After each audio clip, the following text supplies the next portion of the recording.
My life became a grateful response, not an act of obedience. It came out of my heart, not out of a debt in my mind. And this will make a huge, huge difference in your life. And I would challenge you, be generous, but don't forget when you receive something.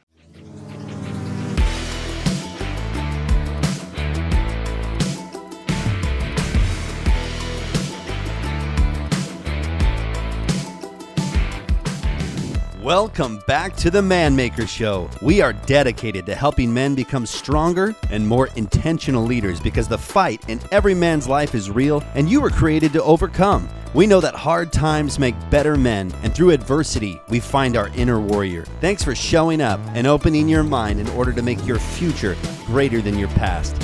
Here's your host, Brad Walgamot.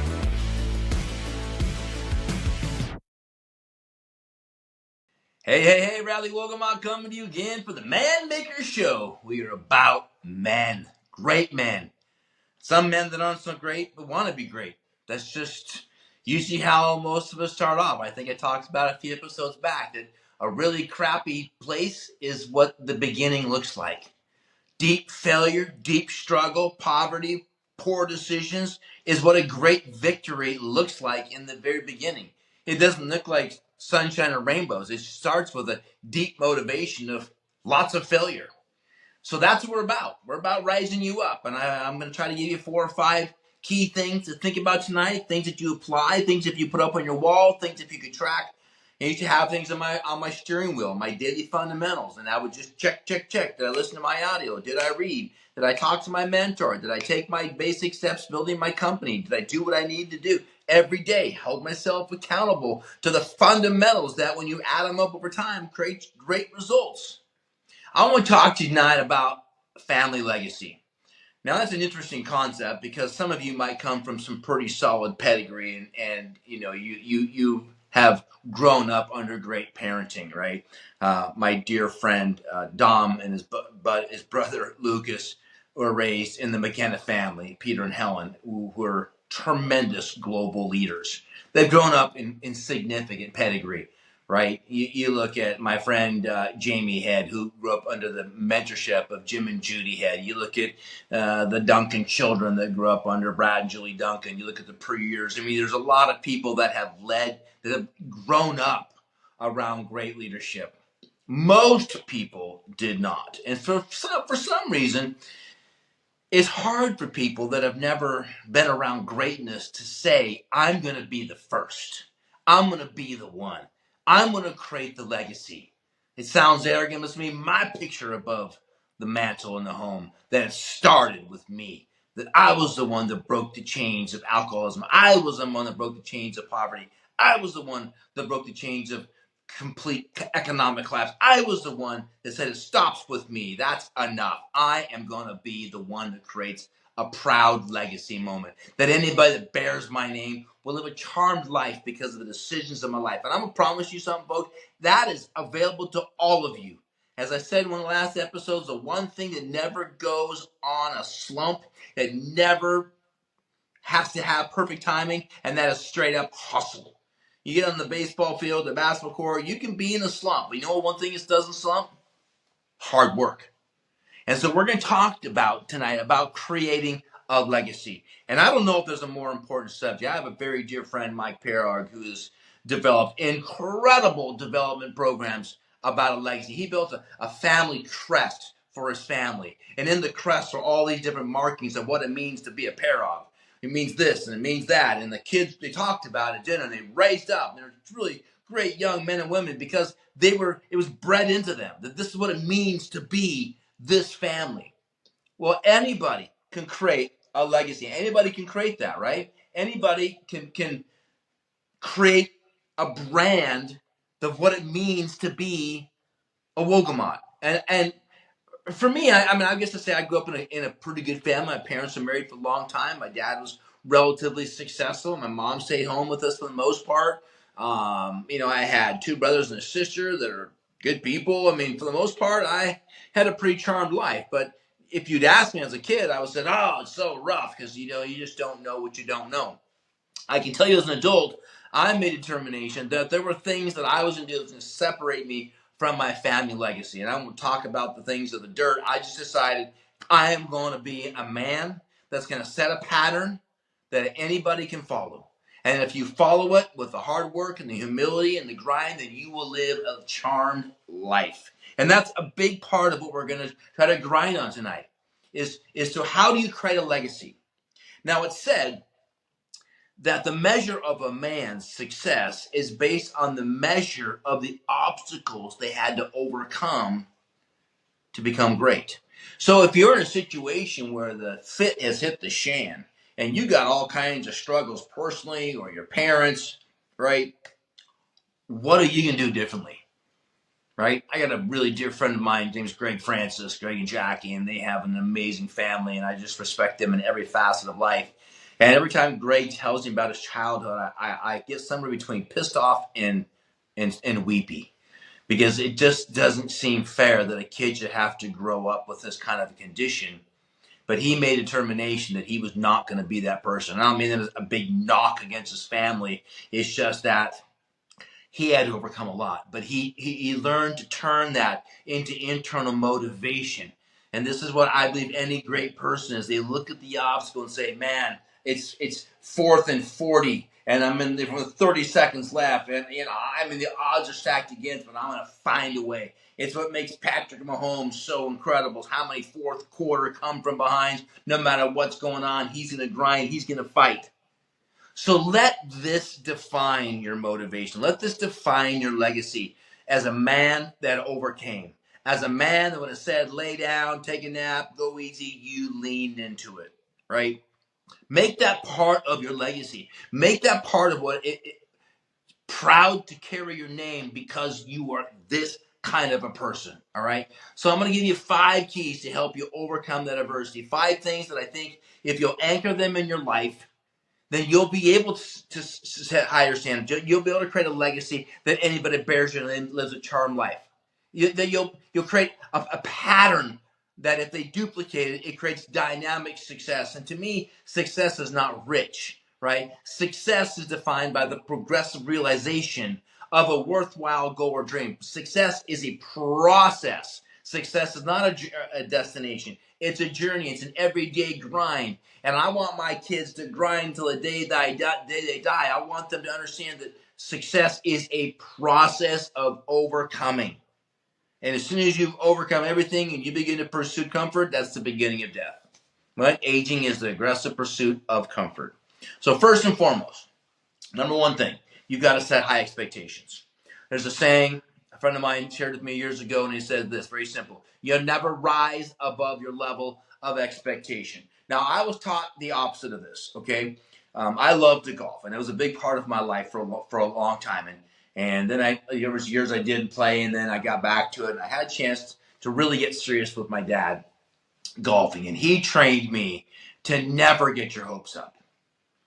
I'd get there early, and I'd be driving range, really grinding, and he'd come and say, I hit, and I go, man, I'm really on, and he goes, oh, God, don't say that. I'm like, why? Because as soon as you say that, you're going to hit it bad. And I'm like, ha, get away from me, right? That's the last thing I need to hear, right? I want to hear good for you. You should be really warmed up, really smooth, man. Just go out there and believe in yourself, be confident, just stroke it, just kill it. You're going to be great. But there's this belief that confidence is arrogance, and they're not. They're very separate things. Confidence is I'm willing to pay the price. Arrogance means I'm going to get the prize without paying the price. There's a big difference between confidence and arrogance. Confidence is, what can I do? Arrogance is, what are you going to do for me? Right? There's a big difference between confident and cocky. Confident is, how can I share with you? Cocky is, how can you think highly of me? My goal is for you to think highly of yourself, not higher of me. And what good does it do if I create this podcast and you think I'm cool? Zero value. Because first of all, your opinion doesn't matter to me. It only matters to my God, my wife, and my children. That's it. They're the only ones that really get a vote. Okay? It just doesn't matter. I have to be in a place where that's just the simple reality of how things work. And if you let everybody else have a say, then you're kind of lost. So we have to set these expectations, all right? We have to put ourselves in a position where we expect to win, that we expect to make the putt, we expect to make the shot. We want the ball when there's only a few seconds left and the game is on the line. Because you just are not going to surprise yourself to prosperity. I've had people over the years that I've been mentoring and they kind of like disappear. I'm like, where'd you go? Like, oh, I just kind of went underground. I want to surprise you. I want to just go do all this and come up and, wow, look at me, I made it. And guess what? They go underground all right, and they stay underground. There's no such thing as a lone wolf that makes it.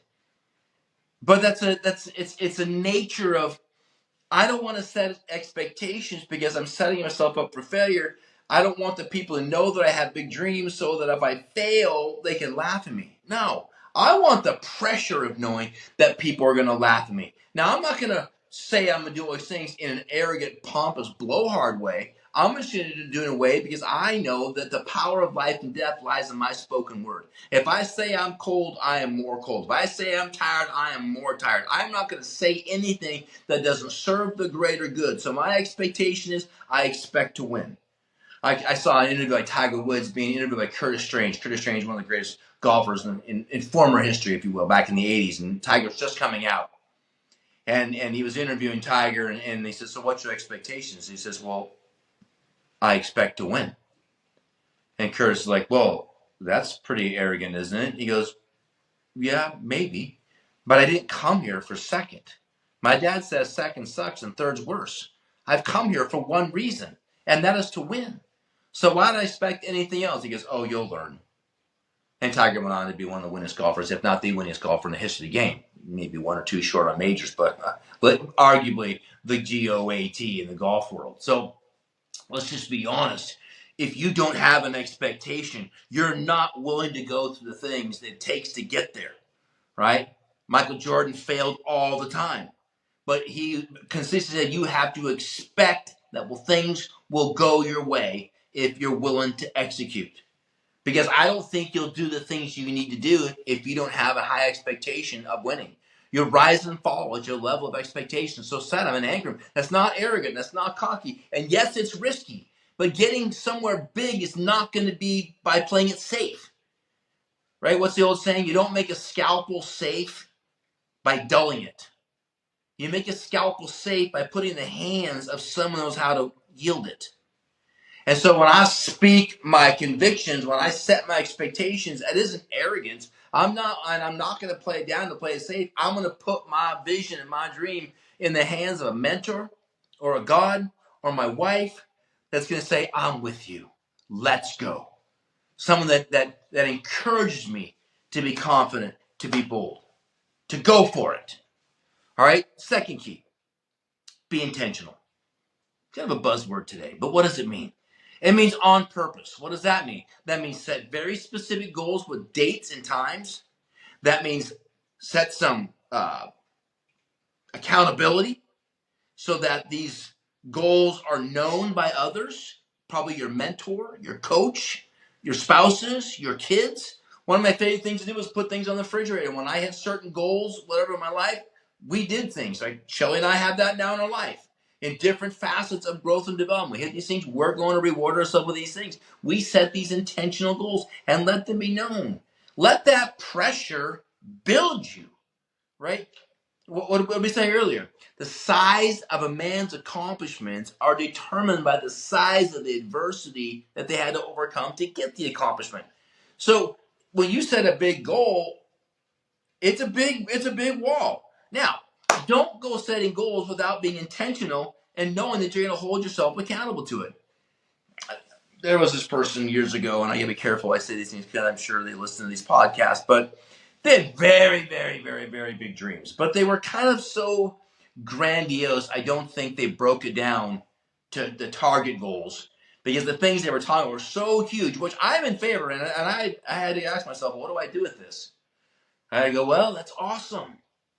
Right? But what I wanted to say is, where's the A, B, C, D, E, F, G to make that happen?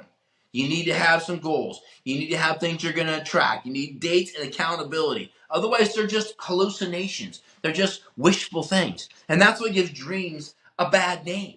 Because people talk about this big show, these big things they're going to do, and they don't set any kind of accountability. Have the courage to intentionally set goals. If you don't design your life, I will promise you, the person that is will not do a good job. If it's not you, it's your boss, it's your mentor, it's someone you live with. You need to own your stuff. Because if you don't, the person that does do it, as in a job, if you think your job's going to take care of it, your job's not going to care for your family like you will. It's just not. I mean, it's just be honest, okay? That's not their responsibility. It's yours. So you've got to have dates. You've got to have numbers. You've got to have an accountability partner that's going to help you stay with it. Because if you don't, where's the pressure to perform? Where's the personal punishment, if you will, if you fall short? What's a personal punishment? To me, it's looking in the mirror going, liar, liar, pants on fire. You didn't do it. Right? What's the saying we talk about? Confidence is a result of keeping promises that you've made to yourself. And I want you to be bold and confident. So you need to be intentional. You need to be in that grind. The next thing you need to do is you have to create leaders. All right. There's no such thing. I talked about it before, but there's no such thing as the self-made man. Right? It's just not a real thing. It's a hallucination, as far as I'm concerned. And if you are a self-made man, which I don't think there is, how boring. Right? You didn't take anybody with you. Right? You don't have any bit of high five. I don't know about you. I love fishing, but I like fishing alone. Because who am I getting a high five when I catch a big salmon? I go out and snowboard and I'm just shredding powder. It's the best day of my life, but there's no one there to share it. I might as well stay home. It's about sharing life. And so creating leaders is a really, really important concept. Is people to share your life with. Now, what you have to understand is if you're going to build leaders, it's a different game. Right? For some reason, people get confused between having leaders and having followers. Followers is a big thing in the show. How many followers do you have on social media? Garbage. Garbage. Garbage. Doesn't mean anything. For some reason, there's some kind of a value in the social media algorithms that you can create more money based on how many followers you have. But in all reality, if you're going to call someone to action, it's a small number of people. Because leaders are influencers. And influencer people take ideas and words and make them into action. And that's going to be the key thing for you. Is what can you get people to do? This is why the last episode we talked about a greater vision. To create loyalty, you need to have people that have bought into the bigger picture. If you want to create a legacy, you have to create leaders, not followers. And the difference between leaders and followers is leaders are going to ask two questions that a follower won't ask. A leader will say, why should I? Right? Why should I do this? Show me the value to me, my family, my vision if I do this. And the second thing they're going to ask you is, are you? And if you can't prove that you're doing what you're teaching, they are not going to follow you. You are not going to create a legacy of BS. You're not going to create a legacy of a massive development of a company or profitability if you aren't willing to create leaders that are loyal, that see the big vision, that buy into you, and that your goal is that every leader you develop passes you. That every leader around you makes more money than you. Every leader around you has greater influence. My goal is that my children stand on my shoulders and see land I couldn't see and go places I could barely dream of. You want to create a massive legacy? Then the people that follow you are greater than you because they stand on your shoulders. They catapult themselves through life, through your pain, through your struggles. And all the crap that I put myself through, all the failures in my life, I hope to God somehow it's a catapult to anybody around me who says, whoa, that is a bombshell. It's going to destroy your life. Watch out for that crap. Let's catapult over that because look what happened to Brad. There's a lot of people say things like, well, don't be a Wogema. Won't be a Brad. And I'm like, as much as that hurts, they don't get a vote in my heart anymore. I'm not going to listen to them anymore. But at the same time, I get it. I understand what they're saying. They just don't know me anymore. But what I want to do is I want to be in a place now where you say, if you're going to copy me, you're going to have to be willing to make a big sacrifice, commit some time, and work hard. We are going to create leaders.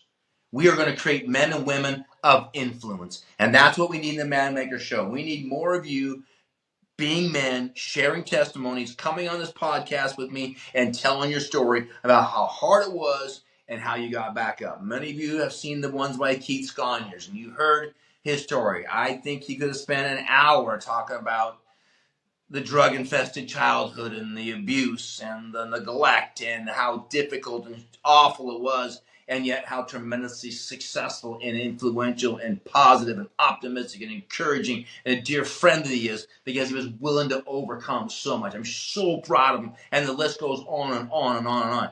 Creating leaders requires these kinds of components, all right? Next key, fourth key. You have to learn to respond versus react. What does that mean? Response requires training, requires thinking. Reacting is instinctive, and oftentimes when we react, we don't think it through. And you say something and like, oh, I didn't mean it, or I don't want to say that. And so as a result, it's an accident. Part of this is learning how to be on purpose, because if you're going to create a legacy, I'm going to promise you massive resistance is coming your way. And if you don't increase your capacity to respond versus react, you're just going to be pissed off, right? One of the shows I enjoy watching is the Yellowstone show, but it seems like his response to most adversity is like violence and attack, and it's a reactionary versus more of a mature response. Now, I know it's just a TV show, so whatever. But I think a lot of people watching, yeah, I was badass like that. I'd take it to the train station, all these stupid things they say. Training to respond means that when something comes in my face and it's hurtful or wrong or deceitful, I'm able to respond, recognizing that hurting people hurt people. So you're coming at me means you got pain. I trade judgment for mercy. I make the shift and I respond. Because if I flare up and I come at you with the same guns you came at me, eye for eye, tooth for tooth, what happens? We got a bunch of blind people with no teeth running the world. It's the stupidest saying of all time. It doesn't work. Be the bigger person. Learn how to respond versus react. It's a huge, huge breakthrough is when something comes at you, you don't go, ah, and you flare up. And it happens with your spouse. It happens with your kids. Take a moment, count to 10, or just say, I am not going to be defined by my reaction. I'm going to be defined by my response. And you can, what's he saying? You can react without thinking, but you can't respond without training. It takes massive preparation so that when the fit hits the shan, when you're under attack, when you're under assault, when things are going on, how do you respond? And you use your heart, which is your brain, connected to your emotions. Where like, how do I want to be known? How am I going to handle this? It's like a friendship. A friendship is a convenience until crap happens. A friendship is just a nice thing to have, but when a friendship becomes a friendship, when something went wrong, and how did you respond? Right? I recently had a real blow up with a friend of mine down here in Cabo, good friend of mine, and it was a bad day. And I said, bro, I don't know what's going on, but I think you owe me an explanation. Can we talk? And that night he called me and he kind of went through his stuff. I said, why did you lie to me? Why did you do this? Why? And it was all these things he did. And he goes, I don't know why. I guess I didn't trust your response. So I tried to protect me by putting up crap so that you wouldn't figure out that I'm just BSing. I'm like, that's dumb. Because you're lying to yourself, so you're hurting yourself. And if I believe it, then I'm believing a lie. It's just a house of cards. But a friendship, based upon my response, was elevated because ultimately I said, the friendship's not for sale. We're locked in. We're tight. That was stupid, but you're not stupid. That was hurtful, but I'm not going to own it that you're a hurtful person. We're going to adjust. Our friendship got better and stronger and deeper, and our brotherhood is way more because it was the adversity that created the cement in the relationship. Does that make sense? It's really important because it isn't until hard times when a friendship takes the next level. I can think of a guy that I spent a lot of time with recently. I'd say last 5 years, relatively new friend, and we went deep on some subjects, and I heard him, and I don't know if the word would be gossip, but I shared some confidential information with another person, thinking I was protecting that person, and I ended up hurting this guy, and it was really, really hurtful to him. It broke his heart, and it broke my heart in how much it broke his heart. And a month or so later, we were at a men's retreat, sitting around this huge bonfire, kind of burning our burdens, if you will. And I'm a bit of a mess, and I'm a grown man, but I still cry. And I said, I'm so sorry. And he looked me in the eye and he gave me a hug. He says, I know. I forgive you. And our friendship is better now. I wish you hadn't done it, but I forgive you. I sense your repentance. I sense your brokenness. Bad call, not a bad person. And now we are brothers. We'll charge hell with a water pistol for each other because we learn how to respond versus react. Fifth key, be generous. Be generous. What's that quote? Blessed are those who can give without remembering and receive without forgetting. Right? That's the spirit, the heart of generosity. There's kind of nothing worse than someone that gives for the purpose of getting. I had a pastor tell me once that someone used to call and say, I'm just calling to see what my spiritual dollars are buying me. Right? Like, because they tithed and donated money to the fund, they did that so they could get something, right? The gift is in giving. The gift is not what you get as a result of the gift. The gift is the giving. The gift is what happens inside of you when you serve others, when you share your 5 T's with people, your time, talent, treasure, testimony, and so forth. When you take these parts of your life and you share them. That's where real generosity fills your spirit. What do they say? There's no greater medicine for the soul like serving other people. You want to create a legacy? Be known as a servant. Be known as a generous human being. And I don't mean with just your money. I mean with your heart, with your trust, with your talents, with your testimonies. Be generous. Be the person that can give without remembering, but that they can receive without forgetting. Recognize that. Like, I don't need to be thanked. You want to thank me? Awesome. It's great. And you should. And we should also be the person that can receive without forgetting and continuously be in a grateful response. I probably could take 30 minutes on a subject, and I probably will in the future, but I will tell you when my life changed. This is about 8, 9, 10 years ago. When my life went from working on being obedient to get everything in line, give it all the crap, and just do everything just right and be obedient. When I went from trying to be obedient to learning that my life is a grateful response to the incredible gifts I've received in my life. That my obedience looks now as a grateful response. I don't know about you. I don't do real well with forced rules. I don't do real well with being obedient, but I do really well with generosity. So when I looked at my life as a grateful response to the blessings and favor and love and grace that I received, my life became a grateful response, not an act of obedience. It came out of my heart, not out of a debt in my mind. And this will make a huge, huge difference in your life. And I would challenge you, be generous, but don't forget when you receive something. And then lastly, we talked about it a little bit already, but I'm going to cover just a little bit more. But you got to rise above petty people. Your intensity will expose their apathy. Understand that.